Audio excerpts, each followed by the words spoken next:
Bon, alors, on reprend donc dans Contrasim Aleph. Donc, c'est un Mahamar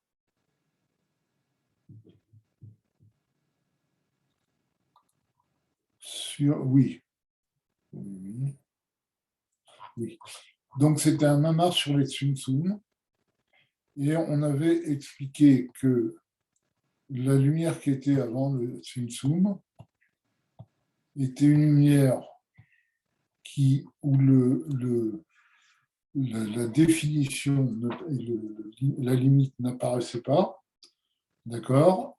Et c'est pour ça qu'il y a eu le Tzimtzum pour laisser se révéler cette lumière qui est appelée un Reshimouk, une trace comme on avait expliqué.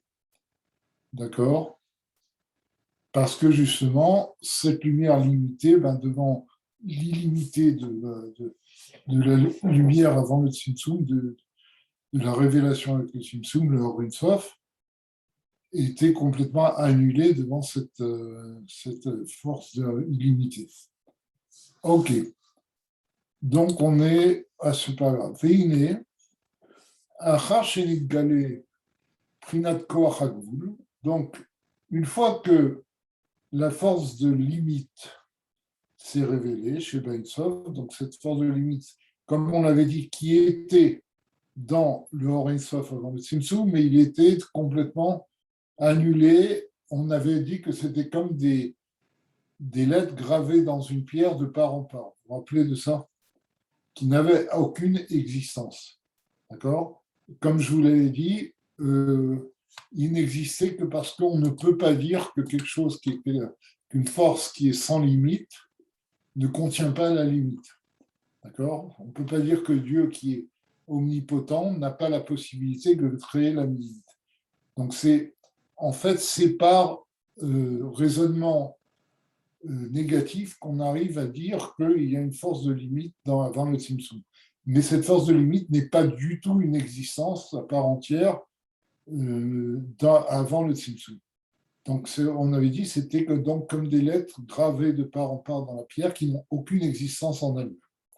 OK. Et donc, une fois que cette force de limite qui est dans le Ein Sof et qui s'appelle donc le Reshimou, donc la trace, comme on a dit précédemment, je vous avais expliqué pourquoi on appelait ça la trace. Arezé, Magbil, Gam et Aor Ein Sof Ablivul. Eh bien, une fois que cette trace est apparue après le Tzimtzum, c'est-à-dire qu'il y a eu occultation du Or Ein Sof, d'accord, il ne reste plus que la lumière limitée, eh bien, ça va donner un effet aussi sur le Or Ein Sof qui était illimité d'avant le Tzimtzum. Vaïnou, il explique. Vaïnou, Shaor, Shelitzamtzem, Venitalem. Donc, c'est-à-dire que la lumière qui a été contractée et occultée, chez Zéuprinat Taor Abivul, qui était donc la lumière illimitée, Areu Biprinat Vul, devient quelque chose de limité à l'Ida Reshimou par le Reshimou. C'est-à-dire, là, on ne parle plus du Reshimou lui-même, de cette force, de cette lumière limitée qui reste à Tzimtzum. Là, on parle de la lumière illimitée qui est avant le Tzimtzum, qui après le Tzimtzum va être attirée de façon limitée. Ça, comme on va voir tout de suite. Vaïnian. Vaïnianou, l'explication. Liot chez Peulat Tzimtzum ou chez Galé Koach Hagvul chez Ben Sof. Puisque le but du Tzimtzum était de révéler la force limitée qu'il y a dans l'illimité divin. L'azot, inekmo kodem atzimtzum, chez kodem atzimtzum, keeshaya itgalut prinat haorin sof al plitim ba'al. Donc, pour cela, de la même façon qu'avant le Tzimtzum, il y avait cette révélation du Or Ein Sof sans limite, Areyaya tikboret haorazé abligvul al prinat koach hagvul. Donc, il y avait une un, un renforcement de cette lumière illimitée sur la lumière limitée naturellement, puisque le fini n'existe pas devant l'infini. Shelo Aya Nikar Klal, au point que cette lumière limitée n'était pas du tout visible. Uchniskar Leel, des Trilat Akor, Aya, Or Ayon, Pashut, Memalek Olamessiu. Et comme on a mentionné plus haut, c'est ce que nous dit le Harizal, qu'au début de tout, il y avait une lumière supérieure, indéfinie, Pashut, indéfinie, qui remplissait toute l'existence. Memalek Olamessiu, c'est-à-dire il n'y avait pas quand on dit qu'il remplissait toute l'existence, ça veut dire qu'il n'y avait pas de possibilité d'exister devant cette lumière illimitée. Arei shebemakom hachalal, umakom panoui, shacharei atzimsum, c'est-à-dire que dans le vide et l'endroit vide qui a été créé, qui a été provoqué par le Tzimtzum, d'accord, comme on avait expliqué, que le Tzimtzum, ayant occulté la présence illimitée de Dieu, a laissé une place, d'accord, et j'utilise bien le mot occulté parce qu'il ne s'agit pas d'un retrait de Dieu, mais simplement Dieu se cache, le Tzimtzum a caché cette lumière illimitée qui était toujours là, mais qui n'était plus visible. D'accord ? Et ça a créé un endroit vide au sens où il n'y a pas de révélation. D'accord ? Aya rak gilu pridat orinsof ablikvul. Donc, c'est-à-dire qu'avant le. Je peux poser une question? Oui, pourquoi pas. Donc pour le makom vide, est-ce que c'est un rapport aussi avec le halal? De quel halal tu parles de la shrita musulmane? Mais non, mais non, tu sais très bien de quoi je parle. Non. De quel halal tu parles? Makom Panoui. Quoi? Le makom Panoui. Oui. Il s'appelle aussi le halal. Oui, c'est un endroit vide de la présence de Dieu. Ben, c'est ça que je dis, donc c'est la même chose.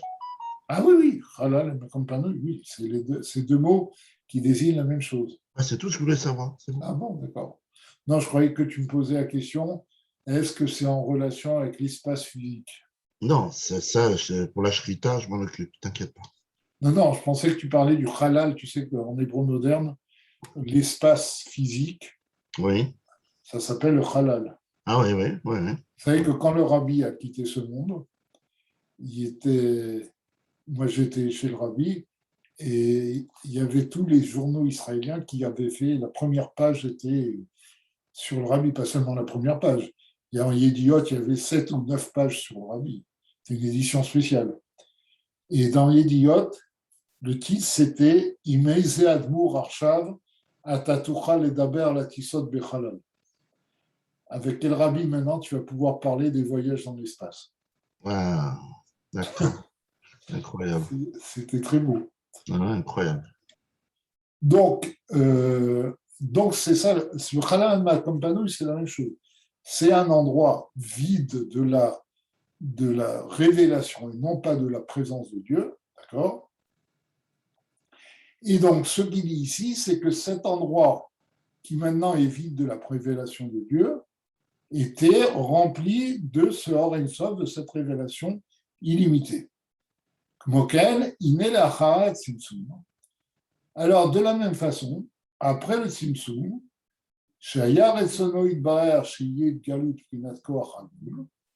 qui a été fait parce que Dieu avait la volonté que se révèle cette force du limité, a raisé Prinat Idgabrut Akoach Havul Leagbil, Gam Bechinat Aor Ensof Havul.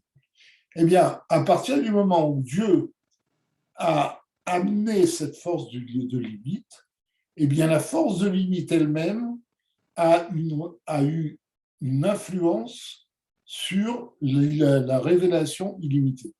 Parce que comme on va le voir, mais comme le dit Harizal, on l'avait vu dans Mitzvot Amanat Elokut, le Harizal dit que le Tzimtzum n'était qu'une première étape dans la création du monde. Une fois qu'il y a eu ce Tzimtzum, où il n'y a eu que la force de limite qui existait, le Réchimou, d'accord? Eh bien, après, Dieu a tiré un kavdak, un fil de lumière très fin. Et justement, c'est de ça qu'il parle ici. C'est que le Tzimtzum qui a donné, qui a laissé se révéler la force de lumière, a fait que la force de limite a eu une influence sur la révélation. Le Tzimtzum n'est pas une révélation, c'est une occultation. Donc, une fois qu'il y a eu occultation de la présence de Dieu, qui a laissé apparaître le limité, il y a eu de nouveau la lumière de Dieu illimitée qui est revenue. Mais comme cette lumière de Dieu est arrivée dans un lieu spirituel où c'était la limite qui dominait, eh bien, elle s'est informée, entre guillemets, de cette notion de limite. Et la lumière du Horakav qui vient après le Tzimtzum est une lumière qui porte en elle la notion de limite. D'accord? Vezeu mashéinyan areshimu, ou al derech machal, à Roshem, c'est aussi maomanim, le vinyan gadol. C'est pour ça qu'on utilise le mot reshimu. Le reshimu, c'est une trace. C'est comme une trace que, par exemple, les artisans font sur un grand bâtiment. Depuis Areshimot Aksaot, par ces petites traces, chez Osim Batefila, qui font au départ, quand ils sont en train de construire, Alpisé Mbonim. C'est elle qui leur indique comment il faut construire.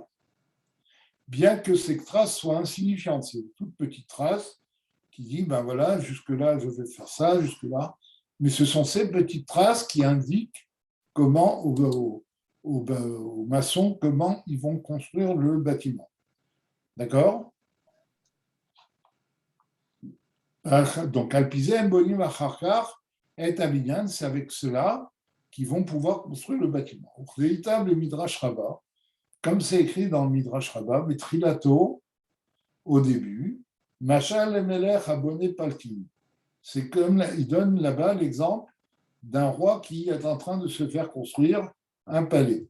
Eino Boneota Midaat Asmo, et là Midaat Uman.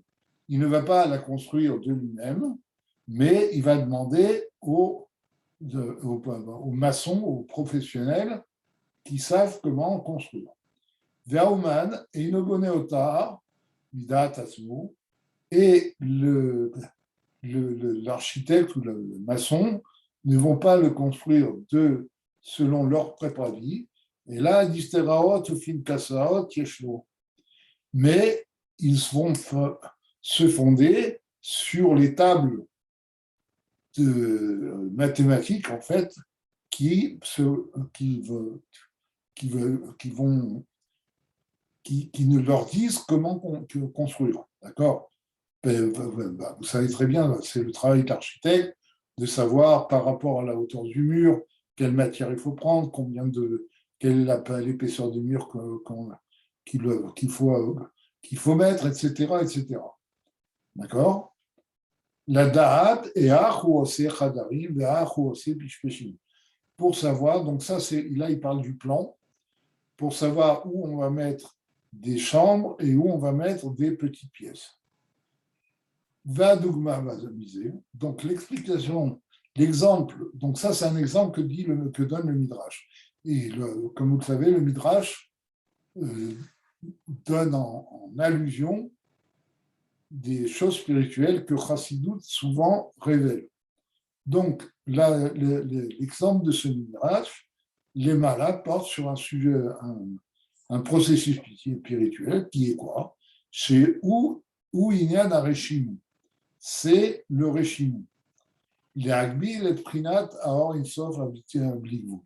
Qui est là pour contenir le Or Ein Sof qui est illimité. Et nous donc, ce sont donc ces signes qui sont dans le plan de l'architecte qui vont faire qu'on va pouvoir construire le bâtiment. Et Dougma Davar, que Mo Haroshem, chez Makbil et Abinyan Agadol. D'accord? Comme les traces que l'on fait sur un papier d'architecte, sur un plan, qui va limiter le grand bâtiment. V'inyan hamashal, shal yedei hadifraot, ou la date et ar ou osechatarim gdolim ktanim. L'exemple qui a été donné, c'est que pas avec les plans, on va savoir comment faire des grandes ou des petites pièces. Il y a de moins misé, l'exemple de ça, les malas, qui est donc l'exemple, ça c'est un exemple sur quel processus spirituel, où Bitavut Akelim, ça parle sur la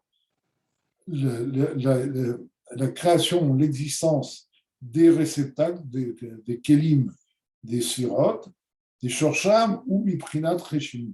Parce que, comme on l'a dit, je pense qu'on en a parlé la semaine dernière, les kelim, c'est-à-dire les réceptacles qui reçoivent la lumière divine, proviennent du reshimou. Ils sont créés par le reshimou.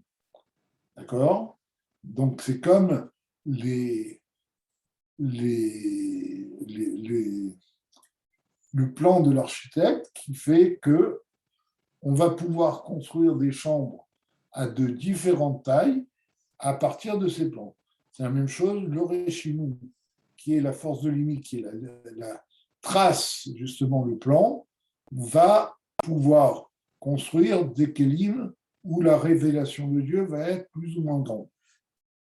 Il est à kélim, imprinat aelem. Parce que qu'est-ce que c'est que les kélim?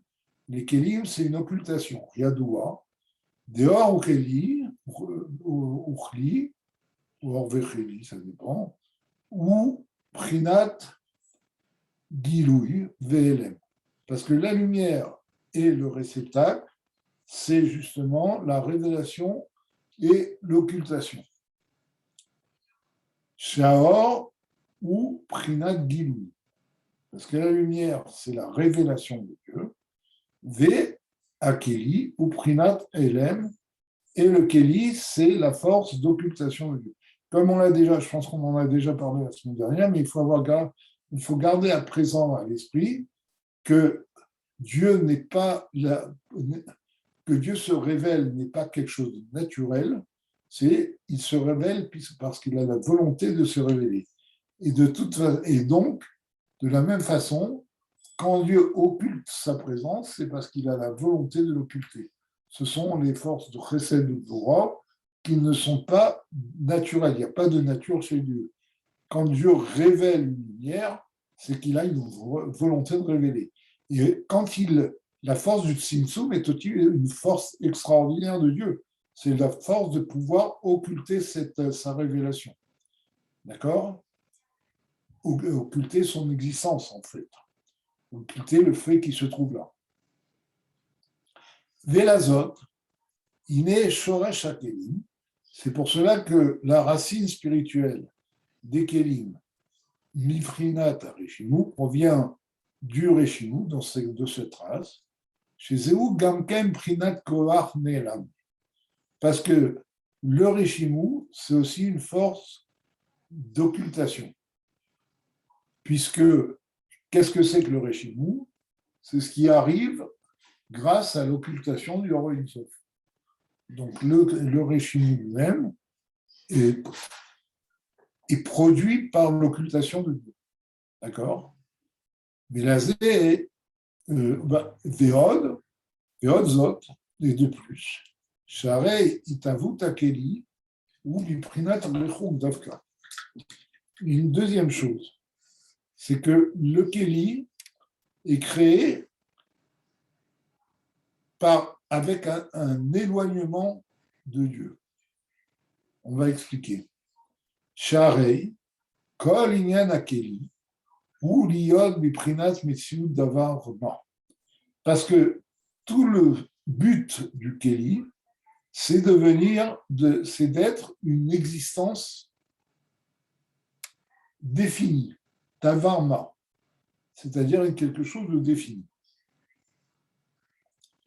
Chez Zé, Aré, Ifchar, Liot, Biprinat, Gilou, Deorensof. Dainu, Ashpa, chez Biprinat, Kirou. Or, pour qu'il y ait une existence définie, on ne peut pas être proche, on ne peut pas être une existence définie avec la révélation totale de Dieu. Parce que, comme on a dit, la révélation totale de Dieu, c'est une révélation indéfinie. Donc, c'est pour ça qu'il dit que les kélim sont du prinat richouk, ils sont loin. Parce que vous savez que cette notion de proximité et de distance par rapport à Dieu est expliquée dans le Tanya. C'est tout le sujet de Dira Batartonim. Quand on parle de Dira Batartonim, que Dieu a créé le monde pour avoir une demeure en bas, cette notion de demeure en bas, là-bas dans le Tanya, il pose la question, comment peut-on parler de haut ou de bas par rapport à Dieu? D'accord?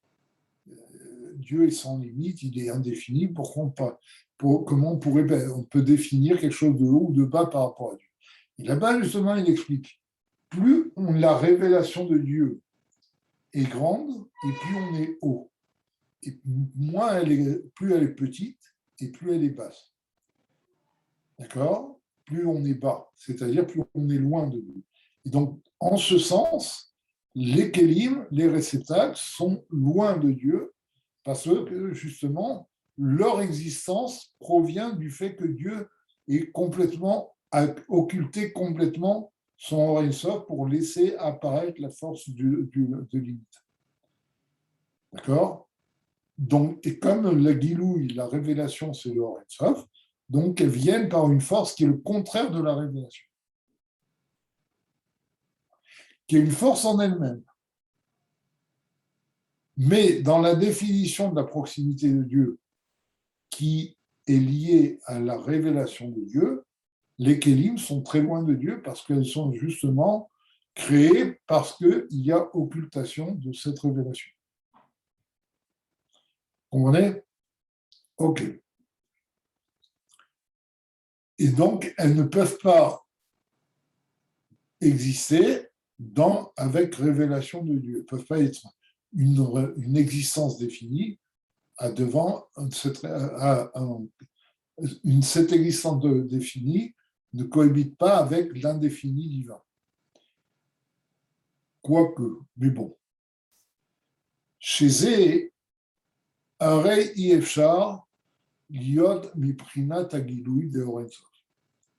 Et ça ne peut pas être, donc cette existence définie des Kélim ne peut pas provenir de la révélation du Orensof, Dainu, Ashpa, chez Miprinat Kirouv, c'est-à-dire une force divine, une lumière divine, prodiguée de façon proche. Kiim, Biprinat Richouk, mais elle ne peut être que loin, c'est-à-dire là où il n'y a pas de révélation. Mais l'azote, pour cela, Ineitavut Akelim ou Biprinat Areshimu Dafka. Donc c'est pour ça que les Kelim proviennent du Reshimu, justement, chez Zéou, Prinat, Koach, Nelam, Venivdal, Mina Asmut. Parce que tout le sujet du Reshimu, c'est quoi? C'est une force qui provient de l'occultation de Dieu, et donc,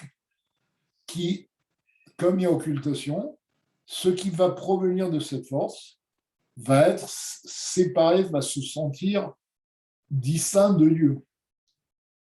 Il n'est pas immergé dans la révélation de Dieu. D'accord? C'est pour ça qu'il dit Nivdal Minasmut. Il n'est pas Chaz Shalom séparé de Dieu, puisque Dieu est toujours présent, mais il est séparé de l'essence de Dieu. Parce que s'il était Bekirou par rapport à l'essence de Dieu, ben, il ne pourrait pas exister. Donc il est en un endroit occulté.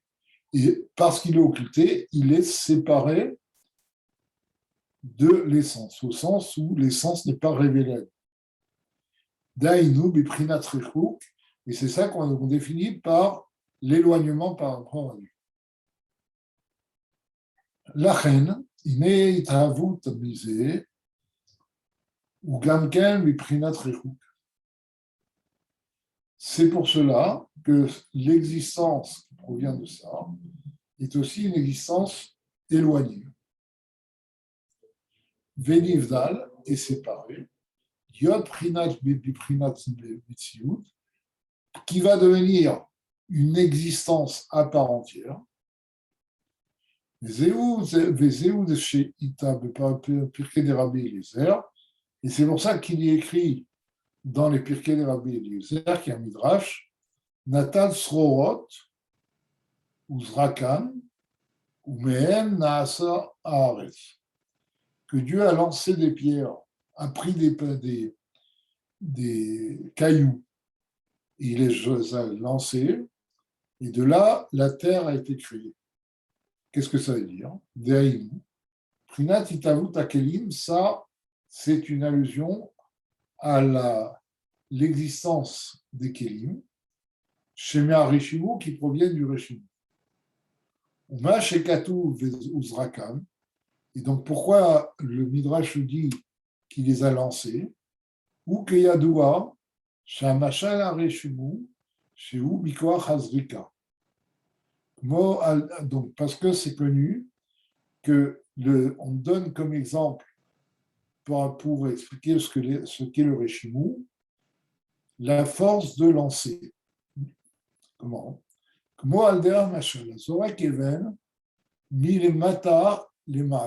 par exemple, quelqu'un qui lance une pierre de bas vers le haut. Ou un osol. C'est la force de la main, enfin du bras, qui le fait s'élever.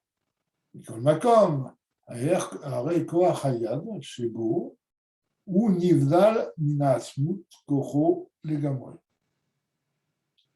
Mais la force qui est dans l'objet qui est lancé est complètement séparée de l'essence de la force de lancer. C'est-à-dire, une fois que l'objet a quitté la main, il a cette force de lancer qui a été induite par la main, mais il n'a plus aucun rapport avec la main. Il est indépendant. Ce n'est pas comme quelqu'un qui est en train de dessiner ou quelqu'un qui réalise un objet. Chez Be'et Apeula, parce que lorsqu'il est en train de faire cette action, eh bien, l'objet qu'il est en train de faire est lié avec sa main. D'accord? C'est-à-dire que quand on fait un objet, tout ce qui se passe dans l'objet provient de la force qu'on applique à l'objet. Et ce n'est pas en jetant l'objet qu'on... D'accord? La force de la main est toujours présente dans l'objet qu'on fait, ou quand quelqu'un peint, ce qui est en train d'être peint est toujours lié avec la main est toujours présente. Shenken Bizrika, par contre, quand on lance un objet, nous voyons l'effet de la force de lancer, de la force du bras, justement lorsque l'objet qui est lancé quitte le bras. D'accord? Parce que tant qu'il est dans le bras, il n'est pas lancé, on ne voit pas l'action que le bras, enfin tant qu'il est dans la main, il n'est pas lancé, on ne voit pas l'action que la main a induit dans cet objet. On ne voit l'action de la main que lorsqu'il quitte la main. Et c'est ça l'exemple qu'on donne pour le Reshimu. Donc c'est une force qui n'existe que parce qu'elle est séparée de Dieu. D'accord? Veu shoresh hakelim, et c'est le reshimu qui est la racine des kelim. Veine. On se fatigue là. Bon.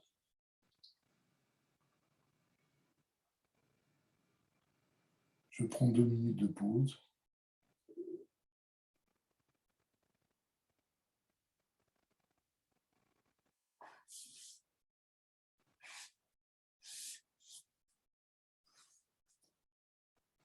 Bon. Veine Be'Etzraïm. Maintenant, dans le Sefer Etzraïm, tout le monde sait ce que c'est que le Etzraïm. Le Etzraïm, c'est un livre écrit par le plus grand disciple du Harizal, qui était le Rachou Rabbi Chaim Vital. C'est que le Harizal n'a pas écrit de Kabbalah.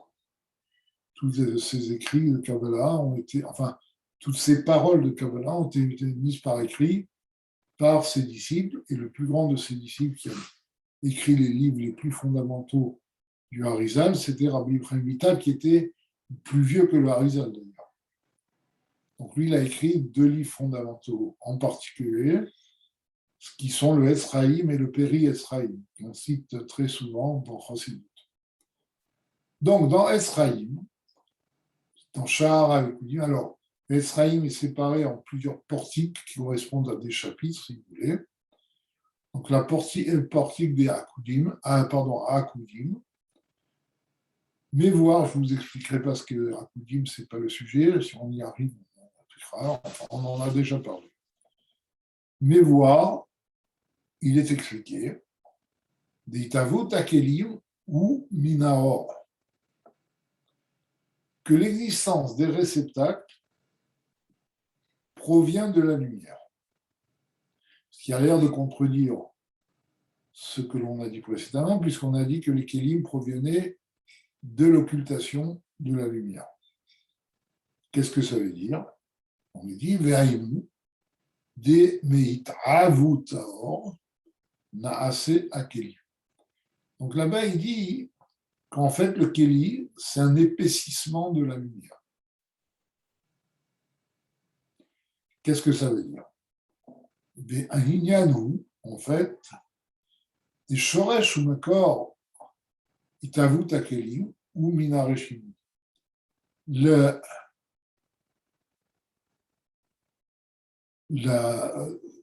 racine et la source de l'existence de Kélim provient du Reshim.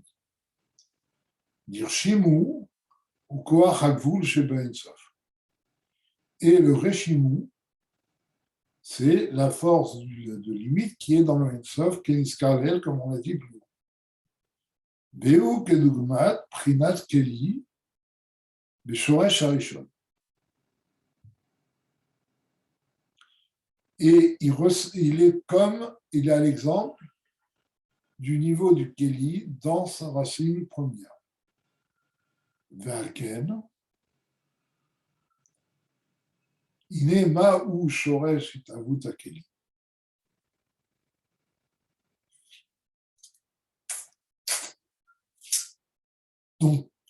Donc, il en résulte que quelle est la source, la racine de l'existence des Kélim? Donc, il en résulte que c'est justement le Koach Hagvul qui était dans le Hitzaf, qui est la racine des Kélim. Omnam Yadoua, des Chol Itavut Sa'aliyot Alide Gilouy Vekiru, Koach Hapoel La Faoul. Bon, donc tout ce qu'on a dit, c'est ce qu'on a résumé précédemment. D'accord? Maintenant, il dit, pour faire exister quelque chose, il faut qu'il y ait une proximité de celui qui réalise la chose et de la chose qui est réalisée. Varishimu, ou biprinat koach nelam. Or, le reshimu provient d'une force cachée. puisque c'était cette force c'est le Koach Hagvul qui était caché dans le Or Ein Sof. Mais Ken a raisé Iprinat Rechuk Levad. Et donc, cela implique qu'elle n'est que loin de Dieu, puisqu'elle ne peut apparaître que lorsqu'il y a occultation de la révélation divine. Donc, il manque quelque chose. Ou Be'ahit Avut, Ayasarich Liot Arichuk, Vegam Akirou. Or, pour faire quelque chose, il faut qu'il y ait un éloignement, mais aussi une proximité. C'est-à-dire que pour réaliser la chose, il faut qu'il y ait une proximité de l'artisan par rapport à ce qu'il réalise. Borchemou ou Virchemou, et là, Rechou Milvan. Or, d'après tout ce que nous avons dit précédemment, il semblerait que le Rechimou n'est que loin de Dieu, puisqu'il provient d'Afka, de l'occultation de Dieu. Donc, il n'est pas proche, comme on a longuement expliqué précédemment. Benken, Arei Yeshar Liot Itavut Akelim, mais Areshim. Et c'est pour cela que du Reshimou ne peuvent pas provenir les réceptacles, les Kelim. Que du Reshimou. Kiyim, Gam Alide Aor, Shu Poprinat Bechinat Gil. Mais aussi avec la lumière qui est révélée. Et c'est ça que dit l'Etzraïm. Revenons à ce qu'il a dit. L'Etzraïm a dit que les Kélim, il ne parle pas du Réchim, il dit que l'existence des Kélim provient de la lumière. Et c'est ça qu'explique ici le rabbi précédent. C'est que c'est vrai que la notion de Kéli, qui est la force de définition, provient du Réchimou, parce qu'il ne peut pas y avoir de définition tant que le Or Ein Sof est révélé sans limite, d'accord ? Mais le Réchimou est une matrice informe, c'est-à-dire que le Réchimou, c'est le Koach Hagvul, c'est la force de définition, mais ce n'est pas la définition elle-même. Donc c'est ça qu'il explique, c'est que pour passer de la force de définition, le potentiel de définition, à la définition, il faut qu'il y ait une force proche, donc une lumière qui est donc une révélation. On va expliquer. Ve'otzot, deine inyan akeli, ou shetiye be'erer aor. D'autre part, le sujet du Kéli, c'est qu'il doit être du même niveau, enfin, il doit être commensurable, il doit être du même niveau, si vous voulez, que la lumière.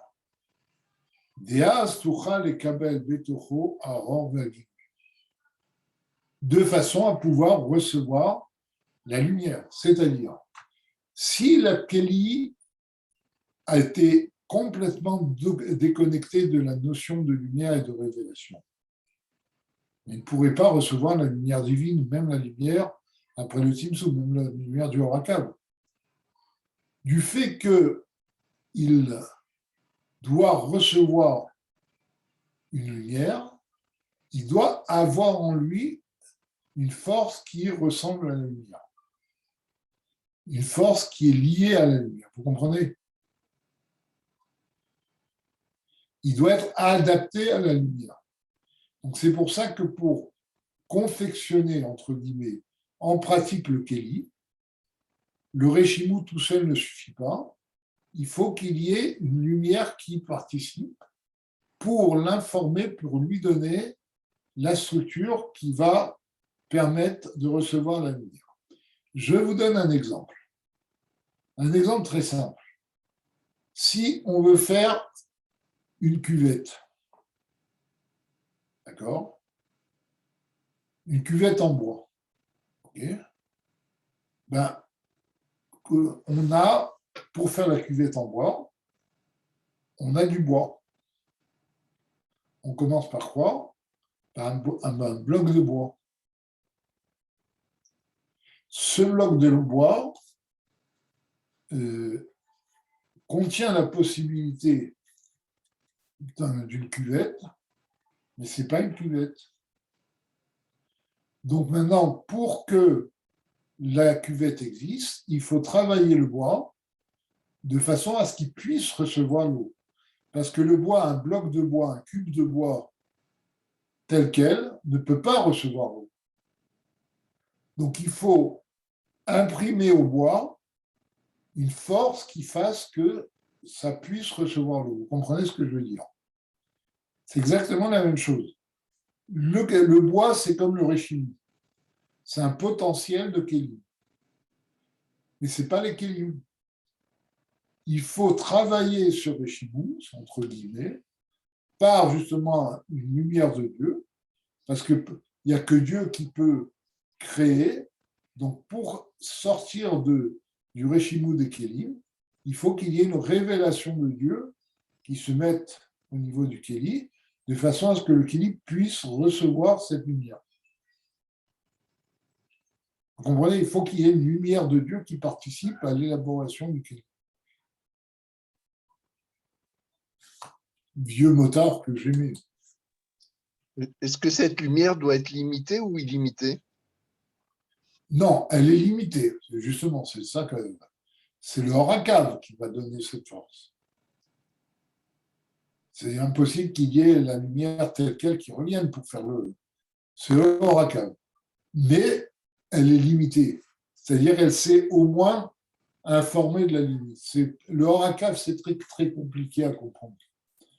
Parce que sa source, c'est le Ein Sof, mais il va en s'amoindrissant. Donc, tout ça, c'est pour vous expliquer que le Réchimou n'est qu'une matrice. Et les Kélim doivent être sortis du Réchimou, donc il faut une action proche de Dieu pour réaliser les Kélim. Vous comprenez?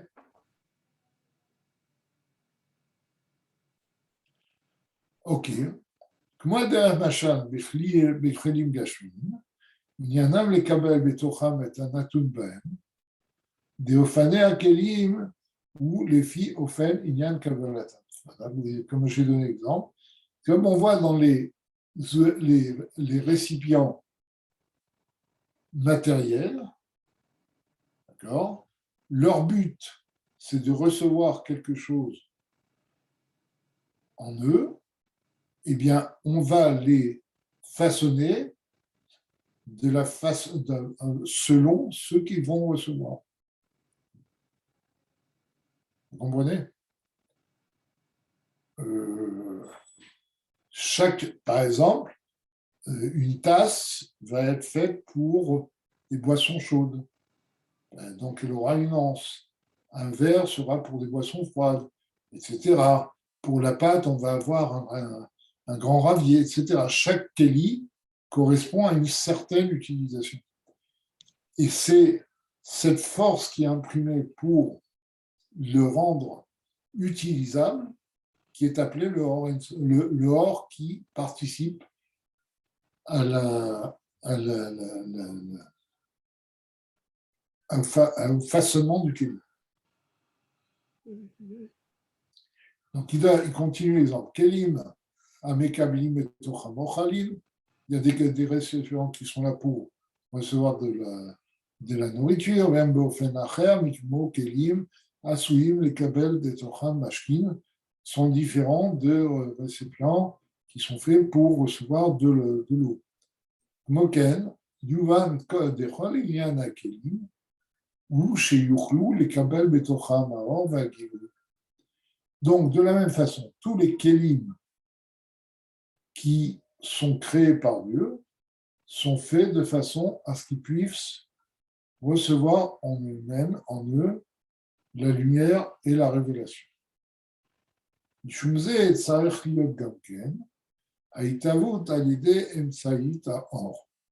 C'est pour cela qu'il faut qu'il soit réalisé par l'intermédiaire de la lumière.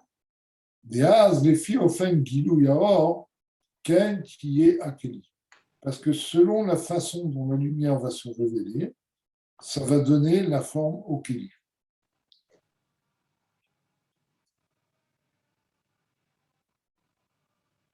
Vers une seconde.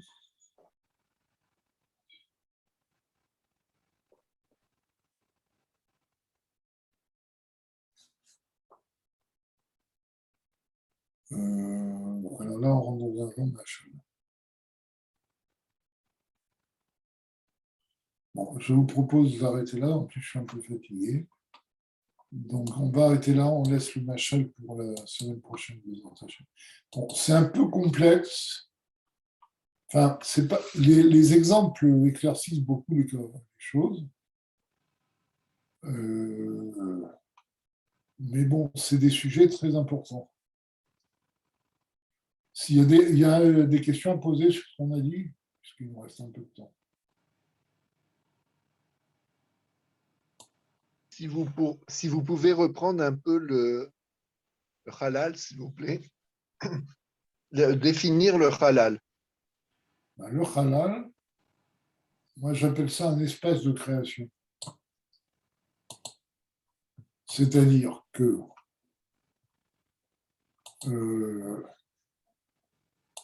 qu'est-ce que c'est que le halal? C'est Dieu qui a exhibé un lieu où il était possible de créer. Ça veut dire quoi, un lieu où il était possible de créer? C'est un lieu où cette force illimitée et indéfinie de Dieu n'est pas révélée. Parce que, comme on l'a expliqué, tant que la force est révélée, on ne peut pas créer des choses limitées. Donc le halal, c'est un espace de création, véritablement. C'est un lieu où la force illimitée et indéfinie de Dieu ne se révèle pas. C'est clair? Merci. Ok, allez, Shavua Tov, à dimanche prochain. Shavua Tov, merci, au revoir. Shavua Tov.